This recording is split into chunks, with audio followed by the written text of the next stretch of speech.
Eu tenho dado uma sequência, já uns 3 domingos, e estou chamando de as palavras para a vida, e na terça-feira nós estamos indo também um pouco nessa linha de confessar e de homologar o que é falar, o poder que há nas nossas palavras, o cuidado que nós temos que ter com aquilo que nós falamos a respeito da nossa própria vida, mas também a bênção que é declarar a palavra de Deus acerca de fatos e circunstâncias que nós vivemos. Nós podemos justamente liberar o poder de Deus apenas pela palavra dele. Ele tem compromisso com a palavra dele mais do que ele tem compromisso conosco. Deus é um Deus de aliança que vela pela sua palavra. Então, quando eu estou em aliança com ele pela sua palavra, neste caso eu estou no tal famoso e abençoado e bendito esconderijo do Altíssimo, aonde 1000 caem ao meu lado, 10.000 à minha direita, e eu não sou atingido, porque quando eu estou nesse lugar de aliança, quando eu estou nessa posição espiritual, isso é verdade. Mas quando alguns de nós estamos fora do guarda-chuva, da proteção do Senhor, pode falar, pode recitar, pode dizer o que queira, 1000 ao teu lado, não, vai cair na cabeça. Porque quando a gente está fora do lugar, fora da companhia, o Senhor não tem responsabilidade conosco. A responsabilidade do Senhor ela é associada à nossa obediência. A obediência traz bênção. A bênção está associada à obediência. Muitos de nós confundimos que o evangelho da graça, fomos salvos pela graça por meio da fé. Deus não nos trata como merecíamos pela sua misericórdia. Deus nos faz frutíferos a mais do que merecíamos pela sua graça. Mas a graça não significa que eu posso viver de qualquer maneira, que Deus me entende, Deus conhece meu coração, Deus sabe que eu estava tão bem intencionado. Não, Deus não se move dessa maneira.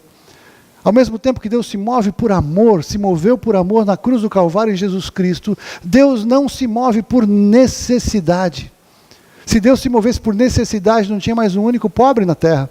Ou você acha que Deus não tem compaixão dos que passam dificuldade? O pessoal foi ontem lá, fizemos o nosso segundo ID, depois do intervalo. O pessoal esteve ali na Avenida dos Bandeirantes, embaixo da ponte ali, da vereador Zé Diniz, a diaconia, mas algumas pessoas foram. E nós fomos lá para fazer um trabalho social e um trabalho espiritual. E muito mais o nosso trabalho tem que ser espiritual do que social. Trabalho social tem muita ONG, tem muito trabalho, muita gente que faz muita coisa, e isso é muito bom socialmente, isso é necessário para resolver e aliviar a questão financeira das pessoas, mas isso não resolve a questão eterna e espiritual. Não adianta irmos pregar o evangelho e não nos preocupar com as pessoas, tem que fazer as duas coisas, mas a nossa ênfase é espiritual. Se a gente se transformar em uma ONG, nós estamos fora de lugar, mas se nós pregamos o evangelho do reino é chegado, e também procuramos ajudar de alguma maneira, nós estamos contribuindo e fazendo aquilo que o Senhor nos chama para fazer. Mas Deus, quando vê essa situação, Ele está muito mais preocupado com a miséria espiritual daquela pessoa, porque Ele pode dar 1, 2, 3, 5 milhões de reais de dinheiro para qualquer pobre, e não vai adiantar nada ele ir para o inferno depois que morrer. A salvação eterna é mais importante do que a vida. Mas nós temos que fazer as duas coisas. Nós temos que pregar o evangelho e temos que ajudar como podemos. Mas se Deus se movesse assim, Ele resolveria os problemas de todas as coisas. E Jesus disse claramente, os pobres vocês sempre terão entre vós. Jesus não veio resolver o problema da pobreza. Jesus veio resolver o problema da espiritualidade, da eternidade. Por que Ele disse que os pobres sempre tereis entre vós? Porque enquanto esta terra existir do jeito que é, haverá opressores, haverá sistemas corruptos, haverá pessoas indiferentes aos outros, e a pobreza é uma das consequências do pecado. É a consequência do pecado do que sofre a consequência, e a consequência do pecado do que oprime aquele que está sofrendo a consequência. E o Senhor quer nos transformar em todas as dimensões, de todas as formas, em todas as áreas. Mas a porta não é social, a porta é Jesus. A porta é Jesus, o Cristo, o Filho do Deus vivo. Então, quando nós podemos trazer as pessoas para passarem pela porta, agora aquela pessoa que era uma moradora de rua até então, a partir de agora é filho do Rei Altíssimo. E o Rei Altíssimo vai se encarregar de conduzir essa pessoa para longe daquele lugar, porque não é o propósito de Deus que ninguém viva dessa maneira. Mas a porta é Jesus. A porta é Jesus. Jesus, Ele quer então nos transformar. Jesus, Ele quer mudar nossas palavras, para que as nossas palavras transformem a nossa vida. Mas para que as nossas palavras transformem a nossa vida, o nosso padrão de pensamento tem que mudar. O que nós ouvimos tem que mudar. O que nós vemos tem que mudar. No nosso caso, no nosso tempo, o que nós assistimos tem que mudar. Tem quem a gente fica discutindo a mesma coisa, mas eu posso ver esse programa, posso ver aquele programa, posso ouvir tal música? Pô, mas que exagero, não pode ouvir, você pode ouvir música gospel? Não é isso. Mas presta atenção no que você está assistindo. Presta atenção que tipo de mensagem que está entrando pelos seus olhos, pelos seus ouvidos, enchendo a sua alma, enchendo o seu coração, influenciando o seu padrão de pensamento. Eu não sei se você já reparou, mas muitos dos filmes de Hollywood, eu gosto dessa figura, que essa figura é muito gritante. Aí o filme começa a ter uma mulher maravilhosa, linda, charmosa, inteligente, muito capaz, muito hábil. E aquela mulher tem um marido que é um traste. Mas o marido é um traste, trata ela mal. Tem um monte de problemas. E ela trabalha com um advogado. Não sei porque você se meio com advogado, mas é um advogado. E o advogado que é noite é o George Clooney, alguém desse padrão assim. E o cara, além de ser essa coisa que não dá pra gente competir, né? Mas vamos ser sinceros, aquela coisa assim, fica até constrangido. O cara canta, o cara compõe, o cara cozinha, o cara olha para as crianças, o cara cuida do jardim, o cara é bem sucedido nos negócios, o cara voa, o cara é tudo de bom. E ela que trabalha com o cara, chega em casa e encontra aquele lixo no sofá. Homer Simpson, tomando cerveja. Aí inconscientemente, todos nós começamos a falar o quê? Dá uma bica nesse cara. Olha o George Clooney, o cara se interessa por ela. E a gente torce para eles ficarem juntos, porque o final feliz é exatamente eles ficarem juntos, aleluia! Né? E quando acontece o divórcio, e ela fica com ele, nós falamos, ai, que lindo! Programação mental subliminar. Essa situação não é real. Esse George Clooney não existe, o marido tão ruim não existe, a mulher tão maravilhosa não existe, todos nós somos mais ou menos iguais. Mas nós somos levados a torcer para que um adultério, um divórcio, resolva um problema e a gente é condicionado a pensar diferente. Tanto quanto aqueles filmes que tem lá um policial maravilhoso, um dia aquele criminoso miserável mata a sua filhinha, ou mata a sua esposa, e ele sai lá, ele explode, mata, arranca em pedaços 50 pessoas, todos da organização, um ele corta com a serra elétrica, outro ele joga do prédio, outro ele passa com o helicóptero em cima, e nós vibramos, é isso mesmo, a justiça está sendo feita, então matou 50 pessoas explodidas, e nós ficamos felizes e aplacamos o nosso suposto sentimento de justiça, como se justiça fosse a vingança. Em outros casos, 11 Homens e um Segredo, todo mundo torcendo para o Brad Pitt e o George Clooney de novo roubarem o cassino, ficarem com o dinheiro, porque aquele cara merecia perder o dinheiro do cassino, então vamos torcer para eles roubarem e não serem pegos pela polícia, porque eles merecem ficar com o dinheiro, porque eles são bonitos, simpáticos, inteligentes. Você percebe?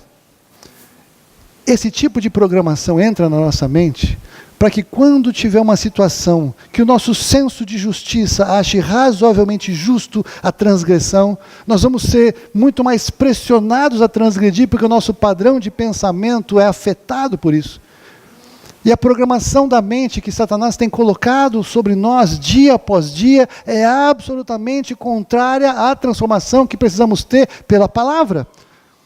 Romanos 12, 1 e 2, todo crente médio sabe de cor, né? Rogo-vos, pois, irmãos, pelas misericórdias de Deus, que apresenteis os vossos corpos por sacrifício vivo, santo e agradável a Deus, que é o nosso culto racional, e não nos conformemos com este século, mas sejamos transformados pela renovação do nosso entendimento, para que experimentemos qual seja a boa, agradável e perfeita vontade de Deus. Ou seja, sem a gente se programar com o lixo que o mundo dá, já seria necessário nós reprogramarmos a nossa mente pela palavra, para experimentarmos o melhor de Deus nessa terra. Mas muitos crentes não só não fazem esta programação, como se enchem desta outra programação. Meu Deus, o pessoal do Facebook, da mídia social, eu tenho Facebook, eu publico palavra todo dia, eu publico coisas relevantes ali, eu dou uma geral sempre, vejo tudo, mas eu vejo quantas pessoas precisam projetar uma coisa que não é verdadeira. Quantas pessoas têm que fazer de conta que está tudo bem e coloca lá a foto do comercial de margarina e aí as pessoas olham e falam, só eu que tenho problema, está todo mundo feliz, está todo mundo feliz, está tudo dando certo, só eu que estou aqui, só eu que estou passando. Mentira! Mentira! E essa programação transforma a nossa conversa. E a palavra de Deus diz, não vos enganeis, as más conversações corrompem os bons costumes. Ou Davi, no Salmo 1, não se detenha no caminho dos ímpios, bem-aventurado que não anda no conselho dos ímpios, não se detém no caminho dos pecadores e não se assenta na roda dos escarnecedores, antes tem o seu prazer na lei do Senhor, e na sua lei medita de dia e de noite. Ah, pastor, quer dizer que eu devo ficar lendo a Bíblia o dia inteiro, orando o dia inteiro? Não. Quer dizer que tem que fazer muito mais do que você faz. Ou então não vem reclamar com a gente quando as coisas dão errado. A vida já é difícil para ser vivida porque o mundo não é justo. E sem orar e sem a palavra, é mais difícil ainda. Sem obedecer ao Senhor, é mais difícil ainda. Eu li uma frase muito engraçada, mas muito distorcida, que tudo, como é que é? Tudo que é bom, ou engorda, ou é pecado. Você ouviu isso aí? Acho que tem mais um ingrediente nessa história. E aí é interessante, porque é uma programação, de novo, subliminar, de que tudo que é bom, um bolo de chocolate, que é o que eu gosto, aquele seco, sabe? Com um pouquinho de casquinha assim em cima, com café, com alguma coisa assim. Eu gosto mais de bolo seco do que bolo cremoso. É maravilhoso aquilo, né? Eu perdi um certo peso nos últimos tempos, eu parei no meio do caminho, preciso retomar o negócio. Mas tudo que é bom engorda, ou seja, tudo que é gostoso é pecado. É verdade? Claro que não é mentira. Mas você percebe como a gente já assume com verdade? E nós temos então, quando a gente vai falar, afinal, o que é pecado, a gente tem uma ideia assim de um Deus ruim, mas muito ruim, inconsciente. Que tudo que dá prazer nessa vida, ele está atrás da porta, não pode. Por quê? Porque eu não quero, porque eu sou mau, porque eu quero tudo que é ruim para você. Vai para a igreja, pega uma harpa, fica sentadinho cantando aleluia, aleluia, aleluia, porque o céu é assim. O céu é assim. Você percebe? Da onde vem isso? Programação. Programação. Então nós temos que em algum momento, falei isso outra vez, que hoje as pessoas estão discutindo, explicando os seus pecados na biologia, na genética, na cultura, na ciência, na psicologia. Então tudo que é pecado, as pessoas estão arrumando explicações não para serem transformadas, mas para falar, todo mundo faz. Agora dentro da igreja também é isso. Mas tem um monte de igreja que suas coisas pode fazer. Todo mundo pode. É convicção pessoal ou que o pastor fala que pode ou que não pode? O que decide? O que é pecado, afinal? E nós podemos então decidir o que Deus considera como pecado. E o que Ele registrou para nosso entendimento.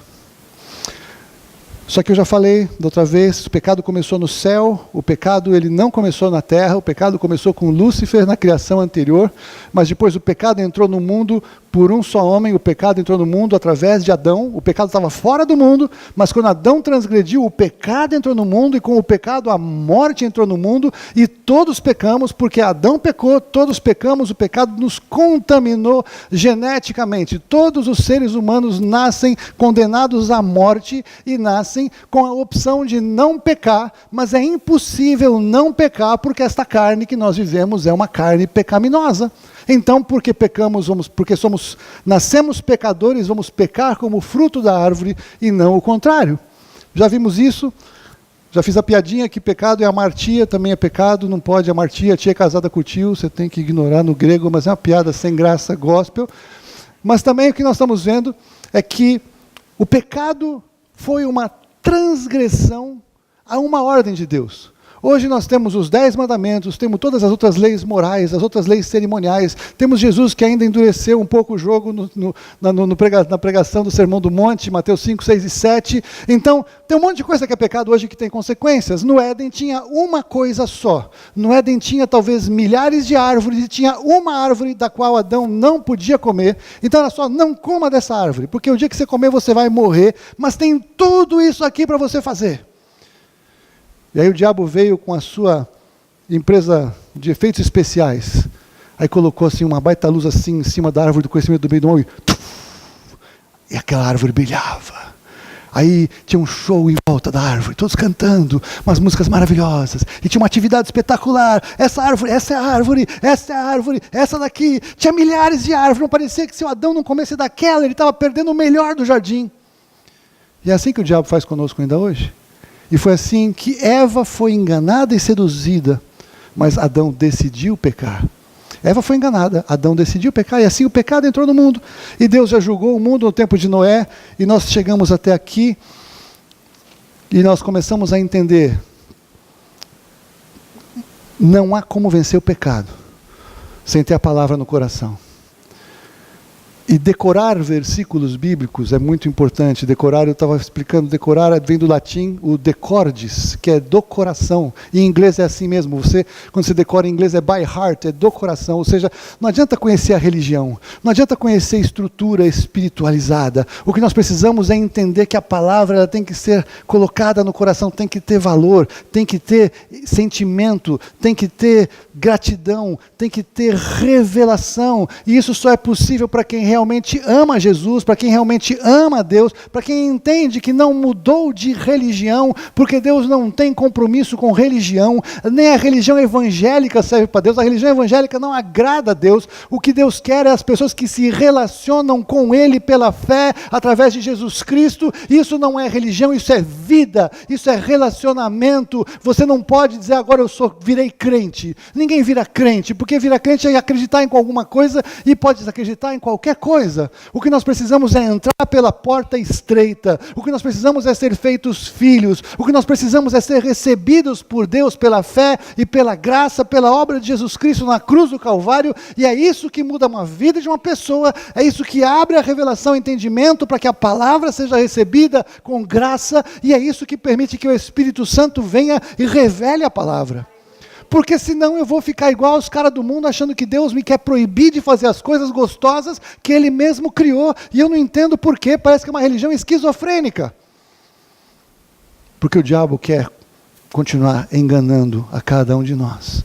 Antes ele quer enganar de que não há salvação, ou que a salvação está em qualquer lugar e que todo mundo fazendo tudo, é tudo certo, vai ser todo mundo salvo no final. No fim, tudo dá certo. Todo artista que morre está fazendo show no céu, está cantando no céu, está tocando no céu, está contando piada no céu, ou está fazendo striptease no céu, porque até umas mulheres esquisitas falam que foram para o céu depois. E todo mundo vai para o céu. Faz sentido isso? Deus recebe todo mundo? Vive de qualquer jeito? Se fosse assim, por que Ele teria mandado Jesus Cristo morrer na cruz do Calvário? E aqui a gente tem que começar a entender a diferença das coisas. E aqui nós temos que entender revelação acerca do pecado. O que o pecado causa na vida de uma pessoa é o que o pecado causou na vida de Jesus Cristo. Você consegue começar a entender isso? Quando você olha para Jesus na cruz do Calvário, entenda que o que aconteceu com Ele foi por causa do seu pecado e do meu pecado. A gravidade do nosso pecado. O sofrimento que o nosso pecado causa é exatamente tudo o que caiu sobre Jesus Cristo na cruz do Calvário. E aí talvez você comece a entender um pouco mais as coisas. O pecado é grave. O pecado tem consequências. O pecado é sério. O pecado tem um preço alto, o pecado tem um custo alto, o pecado tem consequências graves, e é por isso que o inferno é um lugar de tormento e sofrimento, porque foi exatamente isso que caiu sobre Jesus, para que você e eu não precisemos passar pelo tormento e pelo sofrimento. Jesus passou. Mas se nós não entendermos isso, nós vamos pasteurizar a obra de Jesus na cruz, e muita gente não entende, fala, é verdade, Jesus morreu na cruz pelos meus pecados, e nós temos pouca revelação de pecado, porque o diabo roubou a pregação sobre pecado das igrejas, porque pregar sobre pecado confronta, pregar sobre o pecado irrita pessoas. Pregar sobre o pecado frustra pessoas, porque as pessoas querem ir na igreja para falar que no fim está tudo bem, que está tudo certo, somos vencedores, somos vitoriosos, vamos conquistar, vamos fazer. E tudo isso também faz parte do Evangelho, mas não é a essência do Evangelho.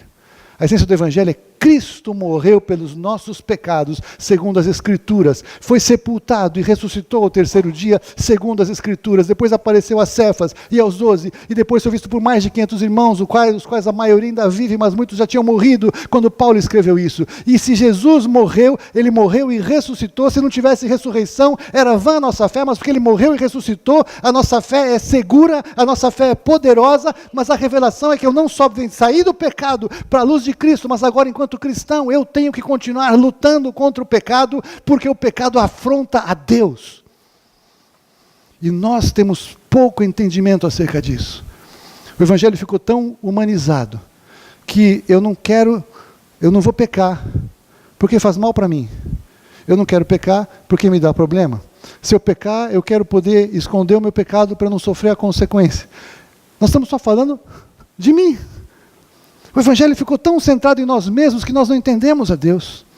Nós não entendemos o quanto o nosso pecado ofende a Deus. O quanto o nosso pecado agride a Deus. O quanto o nosso pecado agride a Jesus Cristo, que morreu na cruz no nosso lugar pelo nosso pecado. Então Ele morre pelo nosso pecado, mas nós queremos a graça de viver de qualquer jeito e viver pecando porque Jesus me perdoa dos meus pecados. Isso não faz sentido. Até porque a Bíblia diz, Paulo fala que o pecado não terá mais domínio sobre nós, porque não estamos mais debaixo da lei, mas debaixo da graça. Então nem domínio o pecado tem sobre a minha vida, porque quem vive na prática do pecado é escravo do pecado. Quem é escravo do pecado nunca foi liberto. Quem está prisioneiro do pecado ainda é filho de Satanás, porque esta é a verdade, todos nascem filhos de Satanás, por isso tem que ser feitos filhos de Deus. Nós somos feitos filhos de Deus em Jesus Cristo. E Ele lava os nossos pecados. E Ele nos purifica dos nossos pecados. E isso para nós é simples. É uma declaração de fé, de arrependimento, de quebrantamento. Mas para Ele foi um alto preço pago. Quando eu peco deliberadamente, eu estou ofendendo Jesus. Se um dia você fosse numa festa de aniversário e você ralasse para comprar um ótimo presente com uma pessoa super querida para você, e você chega lá e você entra naquela festa, todo mundo bem vestido, bem arrumado, aí você chega na porta, trouxe um presente para você, aí a pessoa fala, valeu, obrigado.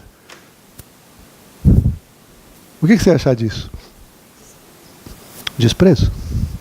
Uma afronta? O que você iria achar acerca disso? Quando Jesus nos dá a salvação por um alto preço pago, e a gente acha que a gente pode e deve viver de qualquer maneira, e nós recebemos esse presente tão caro, e nós não levamos a sério a nossa santificação, nós estamos quase que falando a mesma coisa para Ele. E eu não estou falando para vocês, estou falando para mim. Tem coisas que para pregar são confrontadoras. A questão do pecado não é só que tem consequências ruins para quem peca. A primeira consequência ou questão do pecado é que o nosso pecado afronta a Deus Pai. Ofende Jesus, o Filho. Entristece o Espírito Santo de Deus. E sim, e na sequência tem consequências na nossa vida, maiores ou menores ao longo do tempo. E eu fico angustiado, porque quando eu era criancinha lá em Barbacena, nas igrejas onde eu nasci, onde eu fui levado desde pequeno, as coisas não eram tão banalizadas como tem se tornado cada vez mais dentro da igreja contemporânea. A igreja contemporânea, ela negocia muito mais o pecado. Na verdade, as igrejas têm trazido muitas estratégias do mundo para dentro da igreja com o objetivo de encher uma igreja para que as pessoas venham e se sintam felizes e confortáveis. As igrejas, quando pregam a salvação em Jesus, elas não pregam mais arrependimento de pecado, que é o mínimo, que é o básico, que é o fundamento de se pregar o Evangelho. Convida Jesus para entrar na sua vida, Ele vai te levar a ter um plano maravilhoso, você vai ser feliz, você vai dar tudo certo, seus problemas vão ser resolvidos, e você vai... Não é isso o Evangelho. Isso aqui é uma etapa, mas o Evangelho começa por arrependimento de pecado.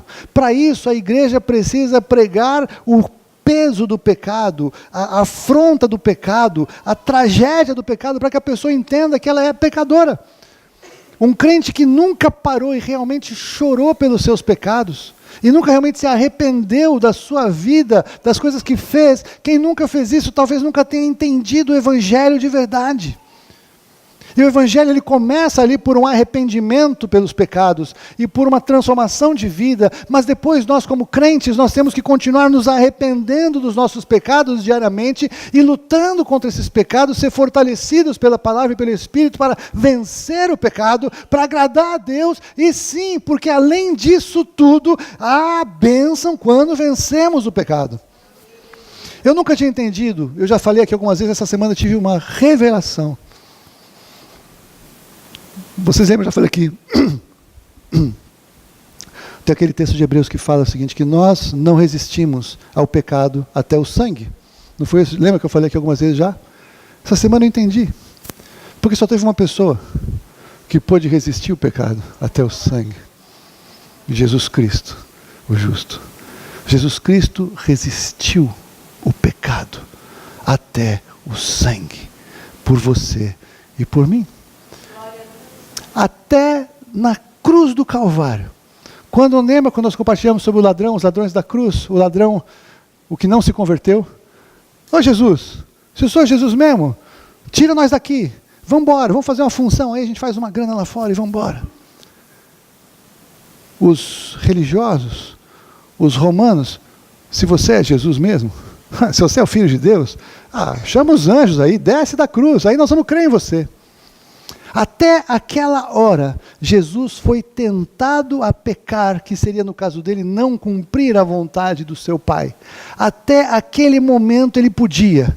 E você e eu, se um cara muda de faixa na minha frente, e me fecha, e me tira o meu direito de ir e vir na faixa que eu estava. Se ele ainda cortou todo mundo pelo acostamento, vai entrar na minha frente. Eu me sinto tão afrontado no meu direito, que eu falo, Deus, manda os anjos do Senhor fulminar esse carro, pegar fogo, explodir esse carro, desse incircunciso, motorista, indigno e injusto, porque ele vai ver quem sou eu. Imagina Jesus na cruz.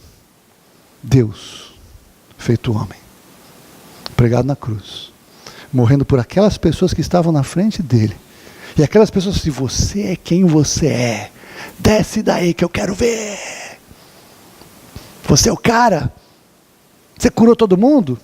Você fez tudo, faz aí. Jesus resistiu ao pecado até o sangue, até a última hora, por você e por mim.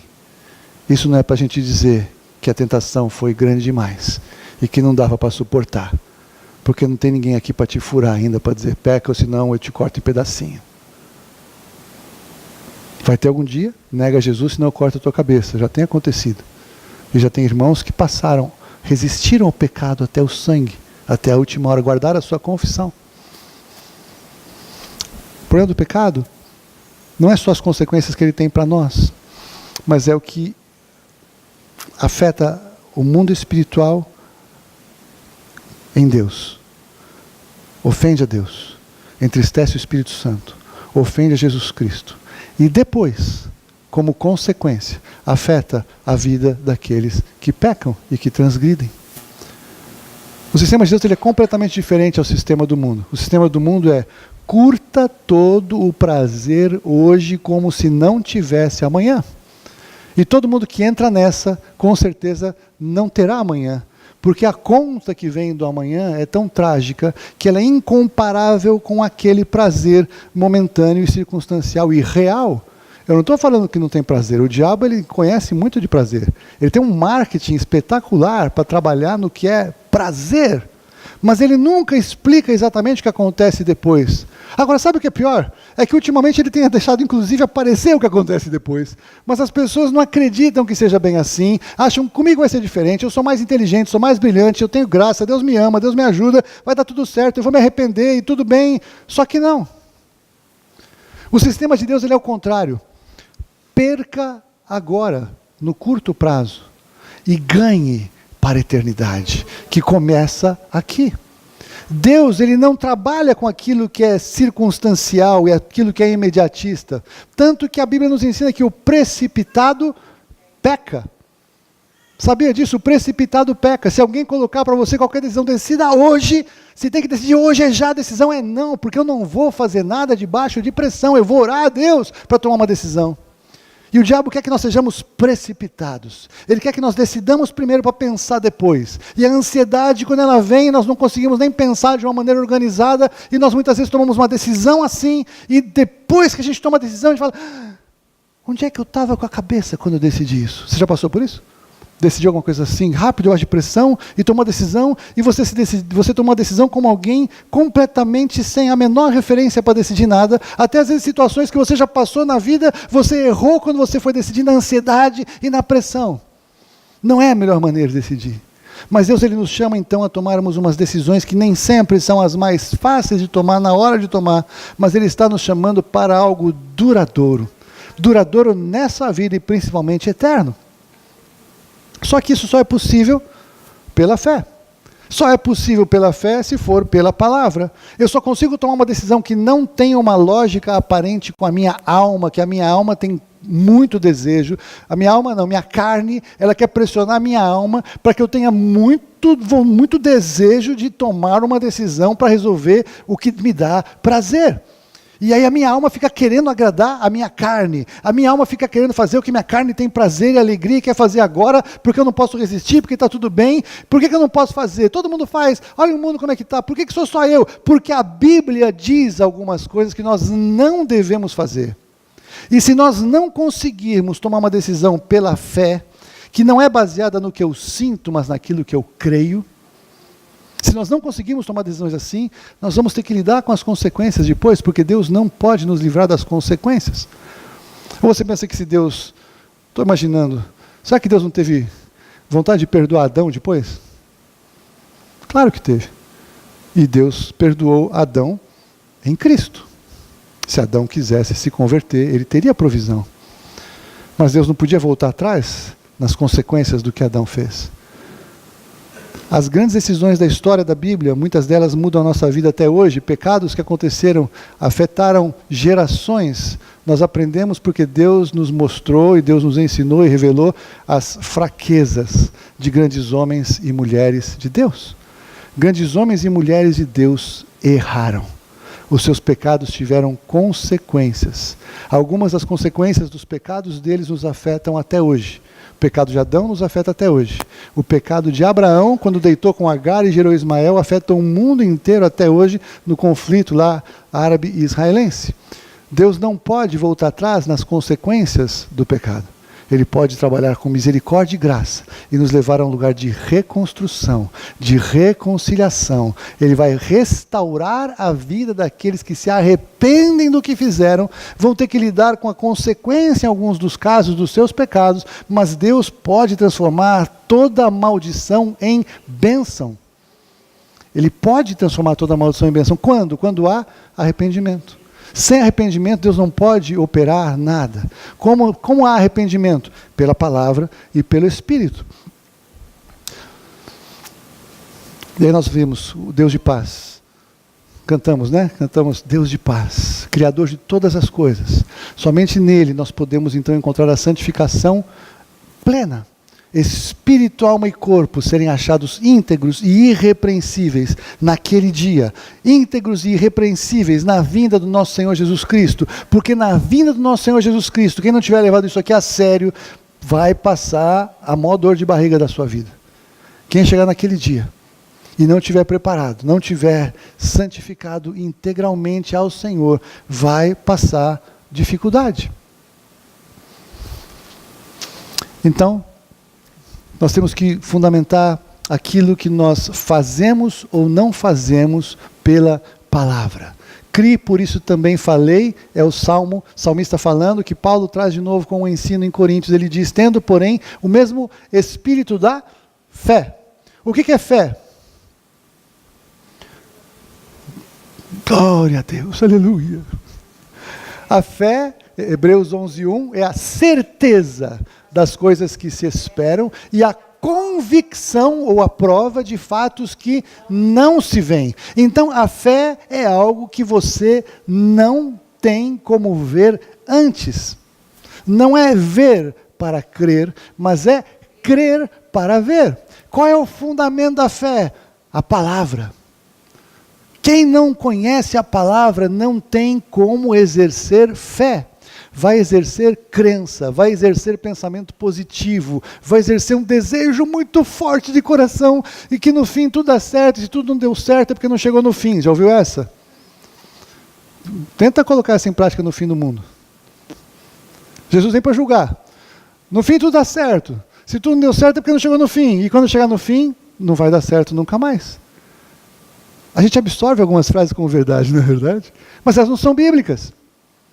Se eu sei o que eu creio, eu tenho o Espírito Santo despertando no meu espírito fé, é baseado no que está escrito. O que nós cremos é o que nós falamos, sabendo que aquele que ressuscitou o Senhor Jesus Cristo também nos ressuscitará com Jesus e nos apresentará convosco. Eu falo uma coisa dessa, para muitos parece escapismo, não é isso?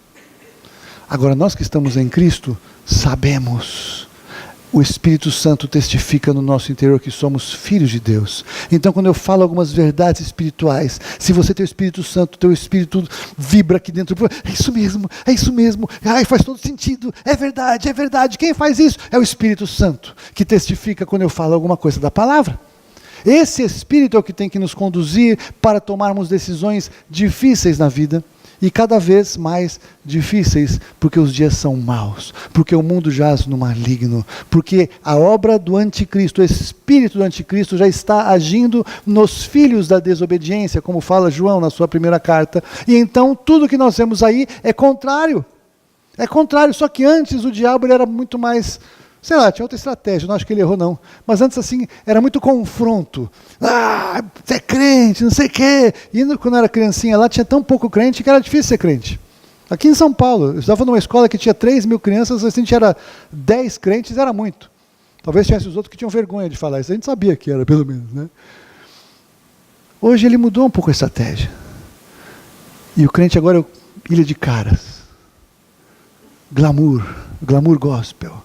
Os milionários cristãos, os bem-sucedidos na carreira X. Então parece que é mais fácil. E parece que você falar de coisa assim, parece que está indo contra a cultura. Então eu estou indo contra a cultura gospel. Se a cultura gospel não está fundamentada na palavra, eu vou contra a cultura gospel. Porque nós temos que ir mesmo. Agora, o que é sistema do reino de Deus? Nós temos que abraçar. Onde nós encontramos o sistema do reino de Deus? Na palavra. Não é no mundo, na palavra. Não é necessariamente no que nós vemos, é na palavra. Não é necessariamente em cristãos famosos, é na palavra.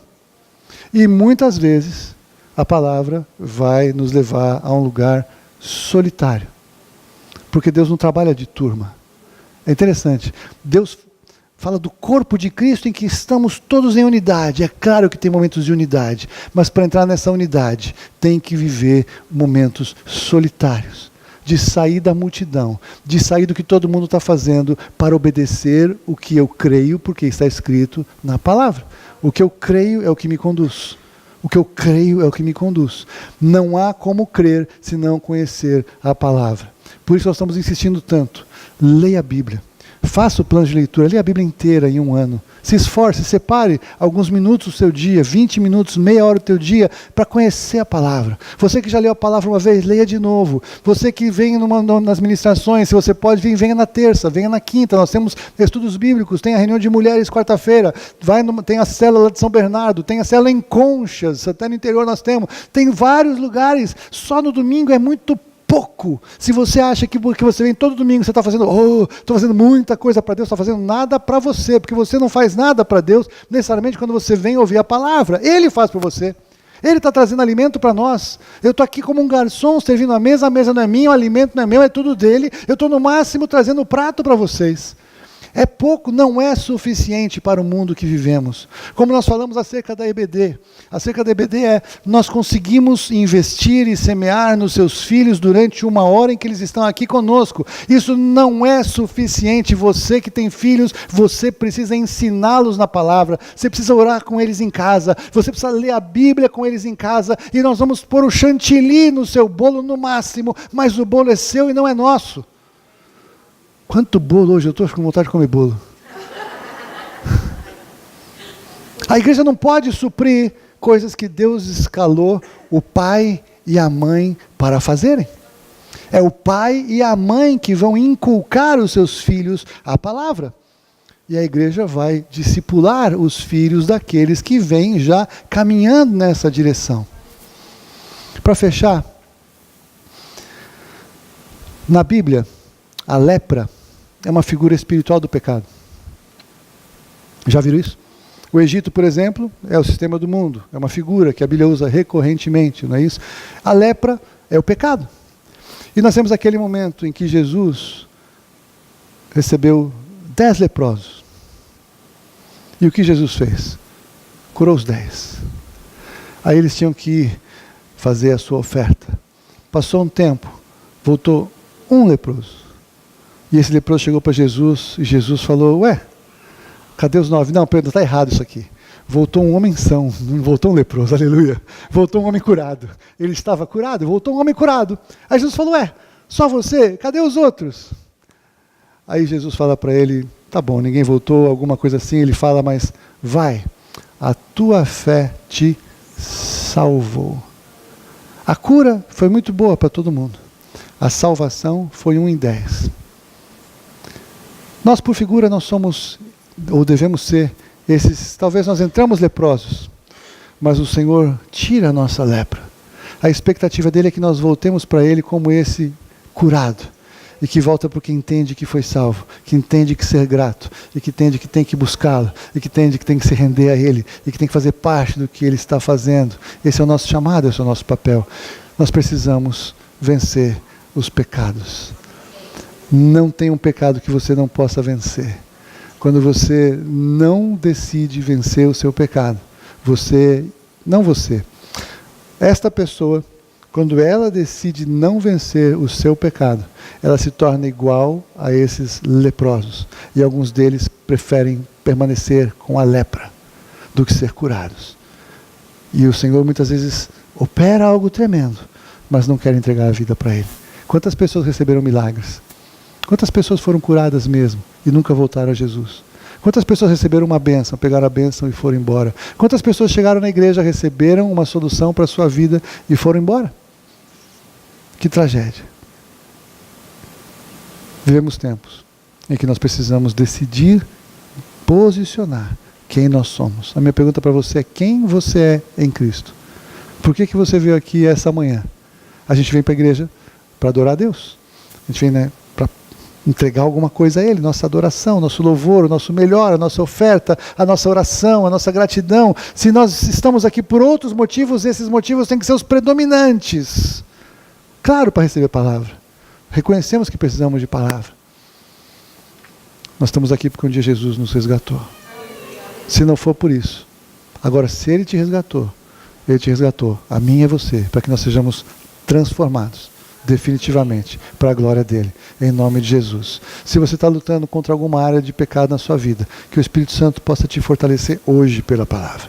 Se você tem que tomar uma decisão de romper alguma coisa, hoje é o dia de você fazer isso. Hoje é o dia de você refletir. O Espírito Santo hoje está tão palpável nesse lugar. Eu tenho certeza que ele falou ao coração de vocês mais do que eu poderia ter falado, porque ele quer realmente nos libertar completamente daquilo que nos prende, para que livres completamente possamos servi-lo. Ele nos tira da escravidão do pecado, mas ele nos chama a sermos escravos dele. Que Deus abençoe. Vamos orar. Baixe sua cabeça, feche os seus olhos.